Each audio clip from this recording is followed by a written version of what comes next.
Welcome to the Kaiju Podcast. I'm Ralph. I'm Jorge. And today we are talking about Frankenstein Conquers the World. A.K.A. Frankenstein versus Baragon. A.K.A. Frankenstein against the subterranean monster.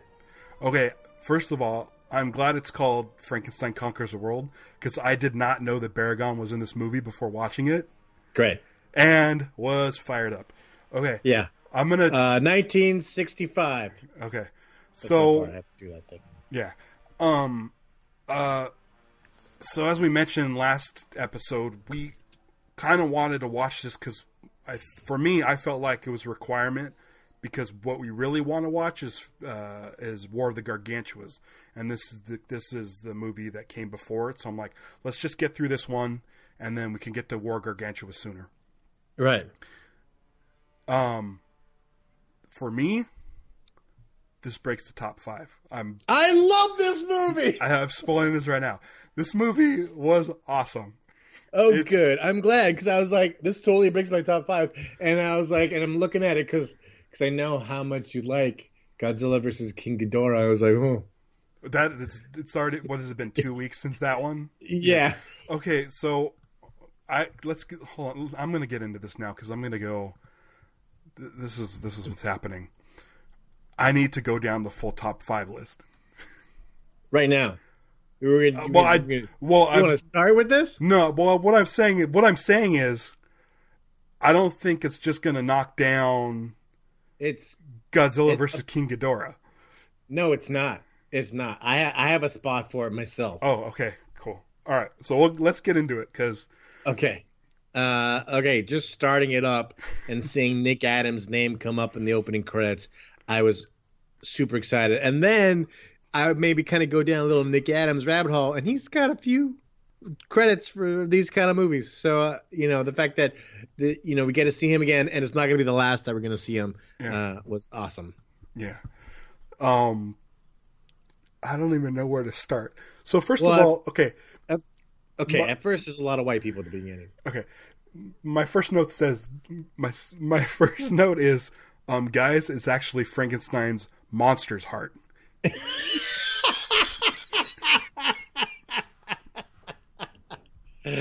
Yes. Yes. I love calling the monster Frankenstein for the people who that bothers. Yeah. Did you ever see that picture online where it was the Mary Shelley book, but after the last paragraph, someone clearly wrote in pen, it says, "Oh, and also, I don't mind if you refer to the monster as Frankenstein." Well, the best that's great. Because actually in The Bride of Frankenstein, my favorite part in The Bride of Frankenstein actually, it's like the end is good. It ends abruptly. They reveal her and then ends. But there's a part where Frankenstein is complaining, and he's like basically talking about how that he's that monster, that whatever, and that they even go so far as to refer to it as and then he gets cut off. Uh-huh. But you kind of knew that's why he was like, he hates the fact that they call that monster Frankenstein. That also bothered him. Yeah, and it was very kind of cool and meta. I think a moment in that movie. Yeah, it was a little confusing as to who we were looking at the very beginning, because you see a guy who looks like a mad scientist in a laboratory, and you go like, oh, this is Dr. Frankenstein. Oh, it's kind of what is this, World War II Dr. Frankenstein? That's curious. But it turns out that it isn't Dr. Frankenstein. That's a whole nother doctor. And he has his name, I believe, is Dr. Reisendorf. Okay. And then the Nazis break down the door and they come in, and I was like, I was like, wow, this is a really white cast for a Toho movie. There's no dialogue in this opening sequence. No, with the Germans and the scientists and their kind of confrontation as to like they're taking away the container that has Frankenstein's heart. Uh-huh. And I was like, it's kind of like a ballet almost, you know. It was like this kind of like dance piece of like pantomimes and things. But the map was in Japanese. Yeah, and then it said Germany in big letters over it. Yeah. Which made me laugh because that's the one thing I did understand at the beginning. Very funny moment when after they take it, he tries to stop them one last time, but like they put a gun on him or something like that, and he just kind of ends up giving him the key. Yeah. Thought that was pretty funny. Yeah. And then we immediately get into awesome model work. Yes. Submarine models getting bombed and set on fire. Mm-hmm. And then I was like, wait a minute, did the Japanese bomb a German sub? I didn't understand what was going on. Like who was bombing who in that? I feel like it was American bomber bombing them. Okay. They were meeting up, and they were passing along the heart from one to the other. The box with the heart. Yeah. Just sitting there and the heart's moving. It's amazing in a very hokey way because the top is completely sealed off, like what looks like would be a ventricle, like a whatever is like the vena cava or aorta section is just a rubber heart. It's like a Halloween CVS prop heart. Yeah. I'll talk about Frankenstein's hand later too. Oh, it's fantastic. It reminded me of the mechanical hand where the middle finger kind of just rotates. Yeah.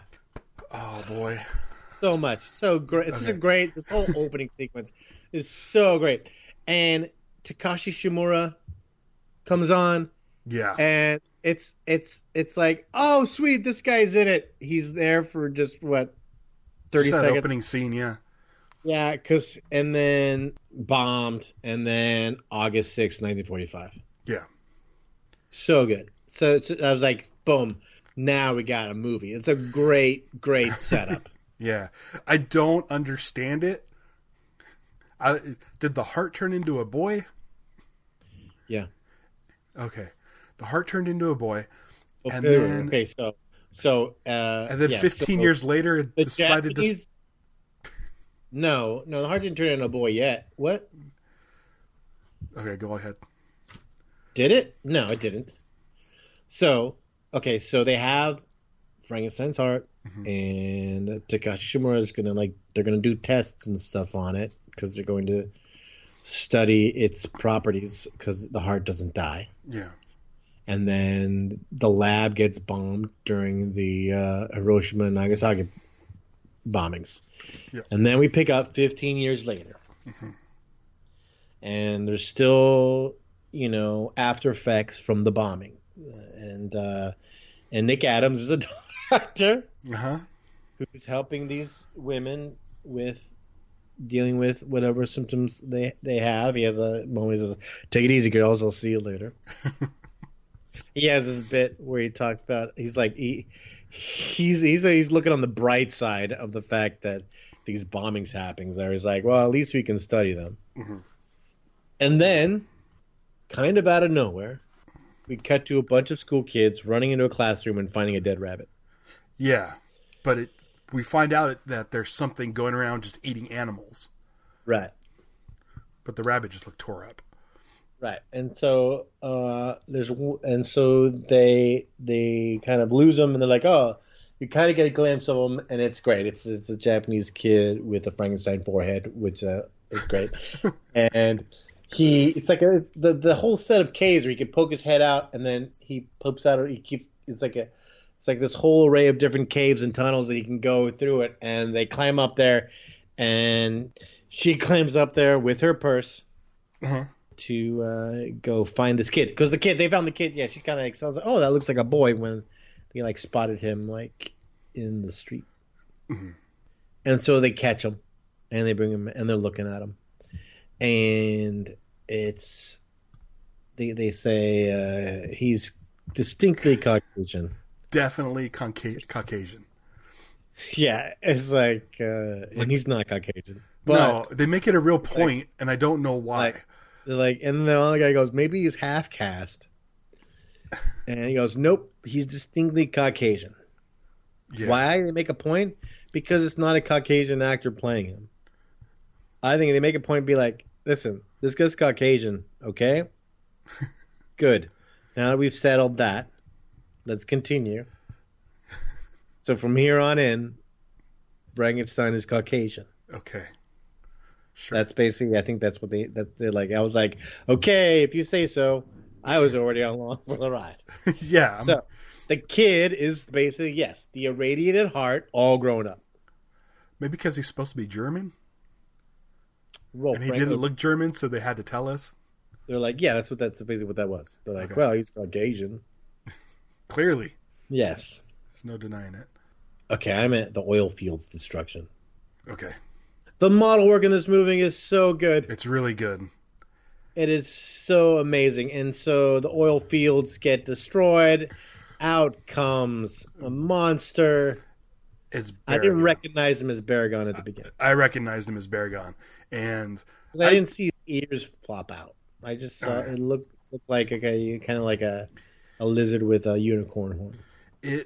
I was so excited because I had no idea what this movie was about. It's called Frankenstein Conquers the World, but it didn't, usually with a title like that, it would say like, Frankenstein versus something. Right. So I didn't know there was a versus in here. And, right. And I guess you said there was another title called Frankenstein versus Baragon or meets Baragon or whatever. But this is Baragon's first appearance. Yeah. And that's another thing that I figured out while the movie was going. I was like, wait. So I looked it up. Yeah. And this is his first appearance. I was very, very excited. Yeah, I was like, when he showed up, I was like, well, I guess he's going to need someone to fight, so might as well put another monster in this. And I'm a big fan of Baragon. Yeah. Like I said, as we've been going through these shows, I've come to appreciate the crawling kaiju. Yeah, Yeah. Baragon's great in this. Yeah, and seeing, it's great. So Frankenstein, there's like the TV's on, and it's like a rock and roll show on TV, and then as soon as someone screams in the rock and roll way, he goes crazy, throws the trees. Yes, and he grabs the TV and he chucks it out the window, which made me laugh. Yeah, because I'm sure in 60. What year did you say it was? 65. Yeah, I'm sure TVs might have been cheap. 66 in America. And they were heavy. Yeah, which shows his strength. But then Nick Adams does something that made me kind of mad. He hits Frankenstein over the back of the head with a chair. Which I was like, there's got to be a better way to calm him down. He just immediately goes to hitting him with a chair. The treatment of Frankenstein is questionable. Yeah, what's the name of the other scientist? I don't remember their names. Kawaji. Right. Oh, yeah. So they go. So Kawaji meets with. It's supposed to be, I think, an older Dr. Reisendorf. Okay.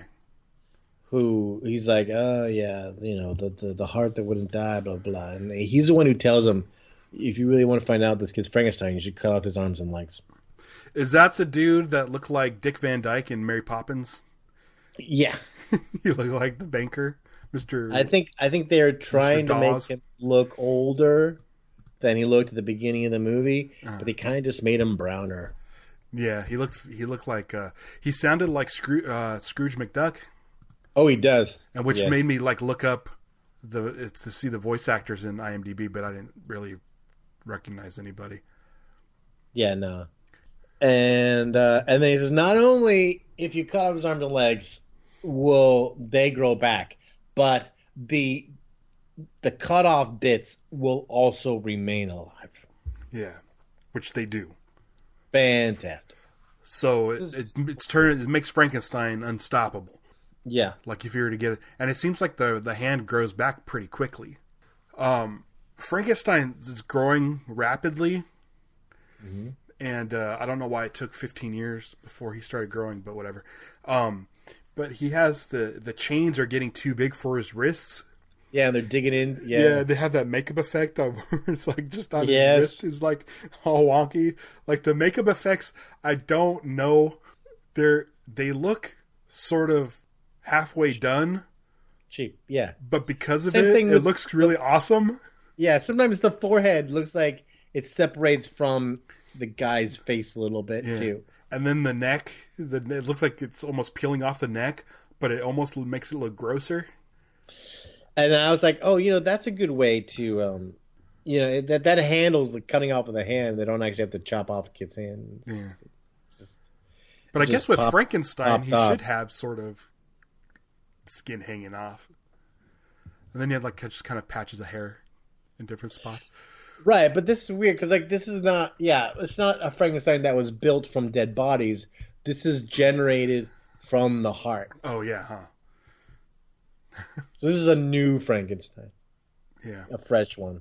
When they're looking into the cage of Frankenstein, they keep saying he's growing, but there's never a shot of them showing until like the end of the scene. Yeah, and then that shot is awesome. And then like it also trying to make the clothes look like they're getting smaller, but he can still button his pants. Yeah, they kind of gave him like the '80s Incredible Hulk treatment. It's like it just kind of becomes shorts. Because I wrote, hang on, his clothes grew, and I wrote in parentheses, I mean, I'm glad they did. Yeah, but. There's a part where they describe him. He's not like a human, really. He's more like a gorilla when they're talking about that what they can to do the tests on him and stuff like that. And the guy's got this giant syringe full of like a yellow pea-like liquid. Yeah. And then so then he breaks out of the cage. I like there's the guys that are dead in the wrecked cage. And they're sitting there with their eyes open, dead. And I was like, oh, that's good. That's kind of adds extra creepiness to it. And then Nick Adams says, grab the fire extinguishers and blind him. Yeah. Which later on, someone else wants to blind Frankenstein as their, main way to deal with him. And then Nick Adams gets mad. So, I don't know. They really wanted to go after his eyes. Yeah. His Caucasian eyes. And then they didn't. but he got mad. So this is something that I didn't know I would like so much. The fact that the monster in this movie is just a giant guy. Yeah.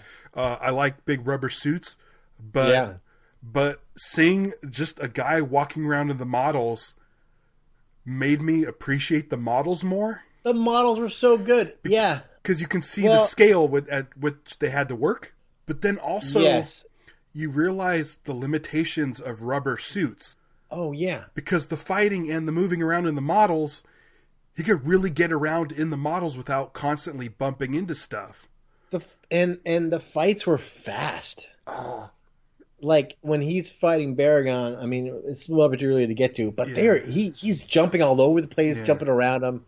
He's got gusto, and a guy in a suit couldn't get that much movement. And then speaking of models, there's a couple shots in this scene where these two model police cars are driving up the street, them. And then they crash. They have little guys in them. For no reason. These were model shots. But they just went for it. They're just like, we're just going to show model cars crash. Because they show them going down the street. Yeah. And then doing the turn. Yeah, it's so good. Like Frankenstein doesn't pick them up or anything. They're just shots that you could do with real cars. But I also like the composite shot where Frankenstein goes to the window where Sueco is. And it's just him, like his big head in the window. There's like a little blue outline you could tell it was like a blue screen thing. But I just it's very kind of like in the original King Kong when he's like on the side of the building and looking in the windows. Yeah. And then crawling hand. His one missing tooth. Yeah. Oh, the big gap in the middle. Yeah. The crawling hand. Yeah. They're the when they lost it, and they're like, where the hand's missing, and then they're like, oh, it was in like the grate. Somehow it got in the grate. Trying to like escape or something. But where did it lift the grate up to get in there? But it was dead by the time they found it. So then they go to Okayama. Okay, so Frankenstein covers a lot of ground. He's hungry, and he's like constantly hungry. There's like a moment to show that we are in Okayama now. There's a statue they show, and it's like a boy with like a monkey and a dog. Did you see that? I didn't notice it. So I was like, "What is this?" Because this is clearly a real landmark, and I was like, oh. And then this is a statue of there's like a folk character called Momotaro, and it's about a story about it's a child that was born out of a peach, and yeah, so this statue really exists. This is the statue in Okayama of this child born of a peach. I actually saw a thing like after I was like, oh, this is the kid from the Peach story. It's like an old couple who never had kids, and then they end up getting this kid that was born out of a peach, and he does make friends with the monkey. And okay, so, yeah, I see the statue. Anyways, I was like going, oh, that's cool. That's I was like, I know that's gonna be a real thing. That's something that's kind of like when they show like the Leaning Tower, you know where you are, or when they show the Eiffel Tower, you know where you are, or any of those like landmark things. I bet you that's a thing that tells us where we are. So yeah. I look up that thing. The party boat shows up. I was like, oh, this party boat is doomed. But it looked, that model, it was big. It was huge. It was too big for Frankenstein to destroy. Yeah. So he was just like, oh, I'm just going to kind of push it a little bit and then sink back in the water. Like Apocalypse Now. I was like, oh, this is fantastic. I was like, Frankenstein isn't big enough yet. Like, he's still growing, but he's not quite there yet. Uh-huh. I love that boat. I think this is, because, like, is this, like, the next time we see him when he's out of the water, when he's got the skins on? Oh, no. I think so. No, not yet. Is that where he's throwing the tree at the birds? That comes later. Yeah. The skin stuff comes later. Yeah, but as soon as the boat showed up, because I was like, oh, this is going to be like that other party boat that got messed up. Oh, my gosh. The amount of fake animals in this movie, like little miniature model, the fake boar and the fake horses. Boar. Oh, yeah, fantastic. He makes a trap to catch the boar puppet and ends up catching a tank instead. Yeah. That was a good payoff. I thought that was really funny.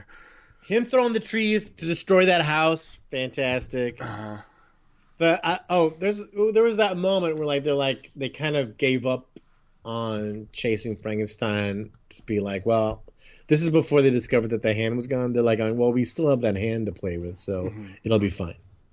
We must go. We still have this hand, so you know. I like how she refers to him as Frankenstein. Except for when she talks to Frankenstein, she calls him boy.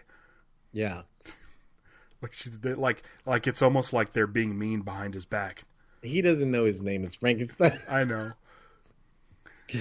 Baragon breaks up the party. Yeah, that little village was cool too. I loved. Yeah, there's a series of cuts which I loved in the Baragon attacking that village. It was like Baragon. Cut to pigs, cut to chickens, then cut to Baragon with feathers in his mouth. Yeah. Fantastic. Baragon. And then he's coming up on that horse puppet. The horse puppet. And then the kids that come home from school and there's nobody around. Oh, yeah, no, he's still dressed because I wrote his clothes are getting skimpier, but he can still button his pants. So he hasn't gone to the fursuit yet. And they're like, I wish we could get another piece of his body so we could keep experimenting. Yeah. So Baragon, in the premise of this movie, he comes out at night, specifically. Yeah. But there is the day scene, which they then explain, yeah, but it was like real foggy that day, so it was good enough. And they clearly abandoned the premise of him being a night thing. Yeah. Because like when... Well, in this movie, unlike the rest of Baragon's appearances, I don't believe...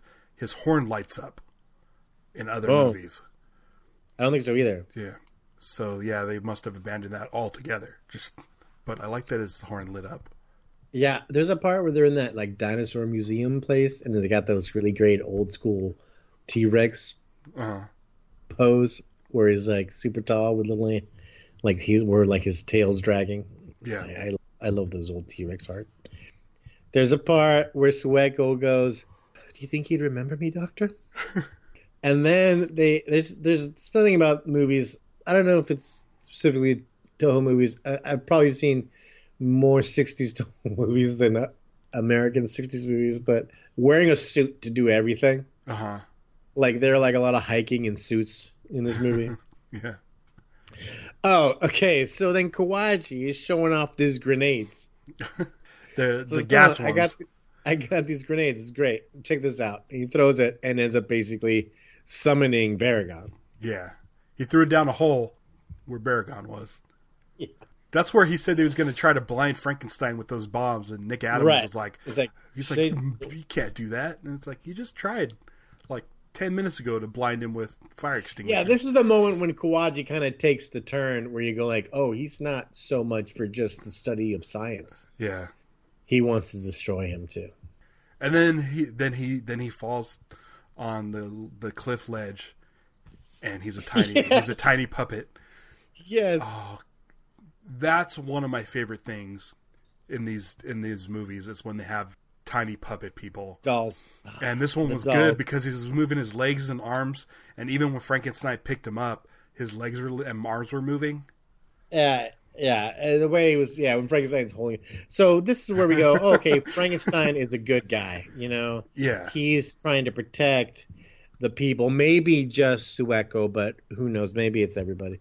Well, he is, because he picks up the guy's body to go take the body to him. Yeah. So he's, Frankenstein on some levels is still, in a sense, humans or for humans, or he's on the human side. So he's protecting the humans from Baragon. Yeah. There's a moment. So, okay, do we remember Baragon's breath? I don't remember him shooting fire breath. I'm trying to remember. Did he shoot out of his horn? I'll look it up. Like it's like a red beam. I don't see a lot of it. I don't know if that power goes into other movies. Huh. Yeah, I don't know. Abilities. He can fire a flame ray from his mouth. Okay. It's like a weaker version of Godzilla's spiral heat ray. And the horn of his snout occasionally glows and crackles. Occasionally. Subterranean reptile. Nicknames God of the Earth, Baragon, and Baragon. Apparently there's a sea Baragon. A different Baragon? Like he's different. Like he's. Oh, it's in a comic. Oh, there's. Yeah, he looks like he has like a narwhal horn, and then like tusks. All right, so he's got a ray that comes out of his mouth. Yeah. At first, the ray doesn't seem to faze Frankenstein at all. Later he starts feeling it. Yeah, but it did seem like Kawaji kind of like fell. His falling into the pit or down the hill thing seemed kind of random at first. Like I was like, "What? We don't see anything." Like he didn't trip. We don't know why he did it. Yeah. But the Frankenstein fight against Baragon. Baragon is jumping and flips, and he's throwing the Baragon doll all around.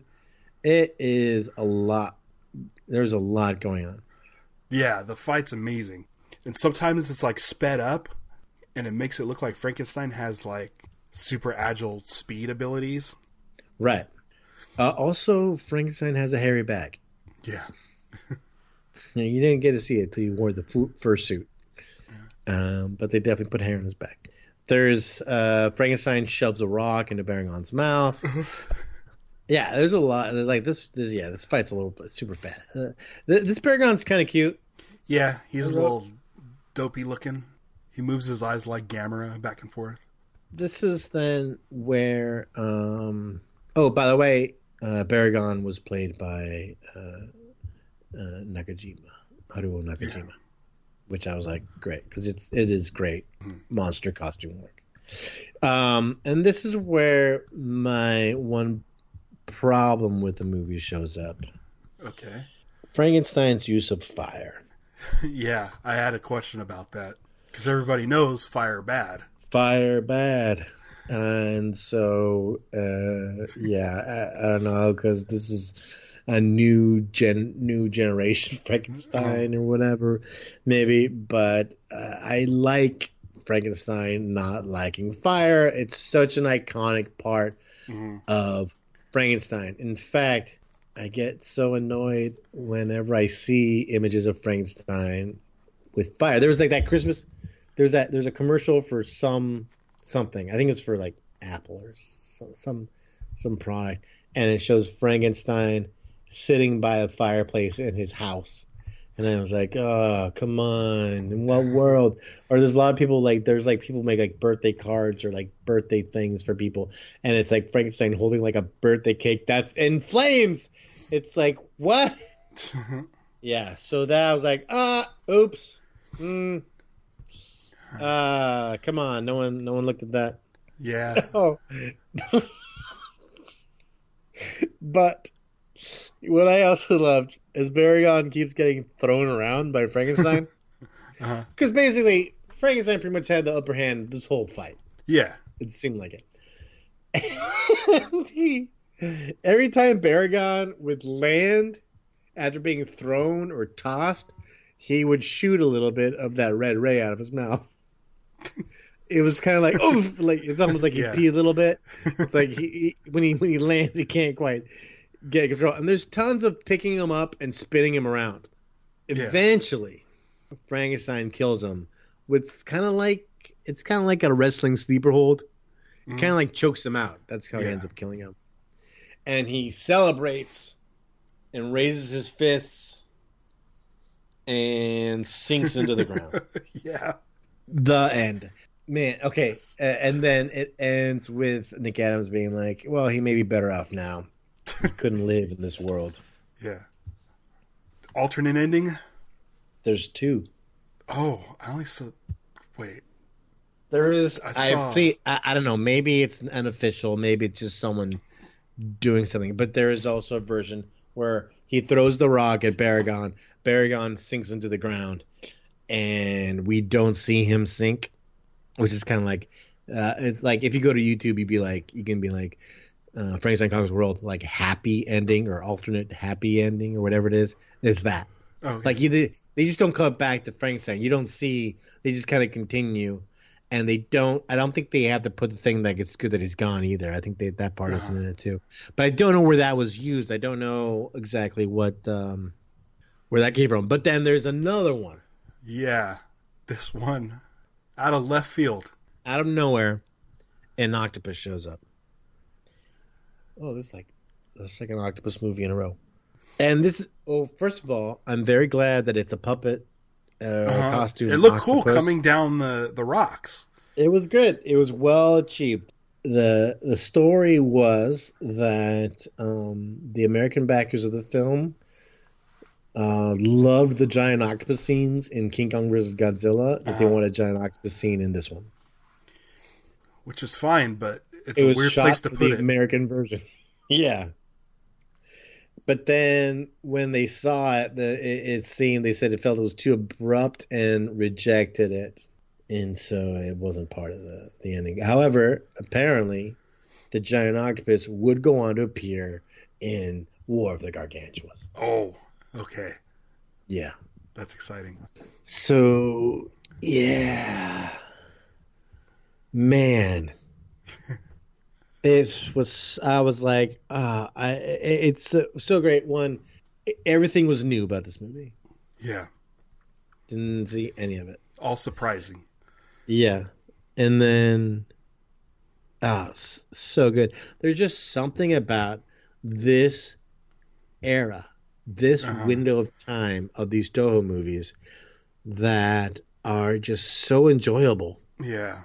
They're really strange, but somehow makes sense. I don't know. I love it. It's like, yeah, anything that's wrong, anything that has faults, I love. And it's just so charming, like the details, that the stuff that you go like, man, they sweat over to do this, to solve this, to make these little puppets and toys and models and stuff. They did a lot of work to do these little things And yes, we can see it. We can see the strings. We know what's happening, but it is just so damn good and fun to watch. Whew. So, here's the thing. Our top 5, as of right now, is Rodan, Monster Zero, Godzilla vs. Mechagodzilla, Godzilla vs. Gigan, and then... Godzilla vs. King Ghidorah. King Ghidorah. Okay. King Ghidorah is knocked down. Wait. I was going to be like, on the count of 3, let's shout what position you think it goes in. Okay. I wonder if we're in the same spot. Okay. Oh wait, so it's gonna go. So you're gonna. Okay, so it's gonna be 1, go, 2, 3. About, you how say about it. go. Ready, set, go. That way you're not saying any like numbers. Any numbers? We say a number. Yeah. Okay, so it's gonna be ready, set, go, as if it was a 1, 2, and 3, and you would say the number as to where the 4 would go. Yeah. Okay. Ready? Yeah. Ready? What? Am I just doing it? Okay. Yeah. Ready, set, go. 3. Perfect. Man, we line up. Oh, good. Cool. Oh, good. Cool. That's where I put it. Yeah, I was like, basically, I kind of went down. Yeah. Godzilla vs. King Ghidorah, boom, out. Godzilla vs. Gigan, boom, out. Godzilla vs. Mechagodzilla, boom, out. But it's getting a little shaky because Monster Zero. There's so many other monsters in the. It's Godzilla. Space people in it. Monster Zero is our top Godzilla movie. Holds 3, very strong. So right now, as it stands, Rodan, Monster Zero, Frankenstein Conquers the World, Godzilla vs. Mechagodzilla, then Godzilla vs. Gigan. You know, at some point when we get to the end of whatever the run of Kaiju Pod is, it's gonna be we're gonna have to basically rewatch our top 5 and see if I wonder, it's like if Rodan is fresher in our minds, where it's so high in our heads. Yeah, but it was so good. The dragonflies crawling into its mouth. Yeah, Fights. Yeah. So yeah, that's big. This is because when I finished watching it, I'm like, this goes in my top 5. And then the more I thought about it, I was like, it's not just number 5. No, it's not. Yeah. So the top 3 movies, Rodan, Monster Zero, and this film, are all Ishiro Honda. Yeah. I mean, he had the. They're all 60s. They're all 60s Ishiro Honda. We're gonna have to. Yeah, it was like before we actually started recording this, we were like going, we probably should just go down the Ishiro Honda list because there's things to discover there that we don't know because they were Godzilla movies. Yeah, and then with Rodan and then this one, they're so good. Like, it just makes me want to watch more. And then now I want us to watch more Nick Adams movies because he's in our top. He's twice in our top 3. Twice. So, oh man, I loved it. I'm actually, I don't know if I'm more excited or less excited about War of the Gargantuas because I'm afraid maybe it'll be a letdown from this. I don't know. Because now War of the Gargantuas, I've built it up even more. Yeah. Well, I don't know. I think there's just from what a lot of people love War of the Gargantuas, and it's good. Yeah, I don't know. It's going to be good. It has to be good. Yeah. But I'm so when I was watching it, I was like, do I just like this because it's Frankenstein? But yeah, the fact that we were in line and both filled number 3 is pretty much spot on, perfect spot for it. So, yeah. These are the movies that's huge. Yeah. It was. I was so excited after this movie was over. I was like, this is so great and it's so refreshing and it didn't make me roll my eyes. Yeah. And I was like, okay, now All right. I don't have much else to say about it. If for some reason you're listening to this and you didn't watch the movie, go watch the movie. Yeah. It's available to watch if you go to the big film list on our site at Kaiju Pod. It'll give you links to our Facebook, Instagram, and Twitter. But man alive, I'm glad this movie exists. Yeah, and I'm glad I didn't know anything about it going into it, because Baragon was a huge surprise that I was very excited about. It was like comforting.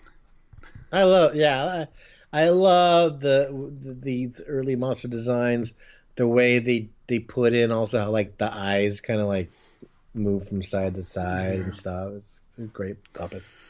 Cool. Well, that's all I have. Our next episode. That's right. I was ready to go away, but we're going to be covering it's available on Netflix. It's called Godzilla Planet of the Monsters. It's an anime that came out this year or late last year. I'm not really sure. It says 2017, but I think that was in Japan, and then it came to American Netflix within 2018. Interested in watching it. I have known nothing about it. So we've gotten a lot of suggestions from people to check it out. And then I've seen a lot of the figures on our Instagram page. Follow people who post that big giant chunky Godzilla. Yeah. So I'm interested in seeing that. Super ripped Godzilla. Yeah. So check that out. We'll be back in a couple weeks. And until next time, I'm going to go shove this party boat. I'm going to sink into the ground.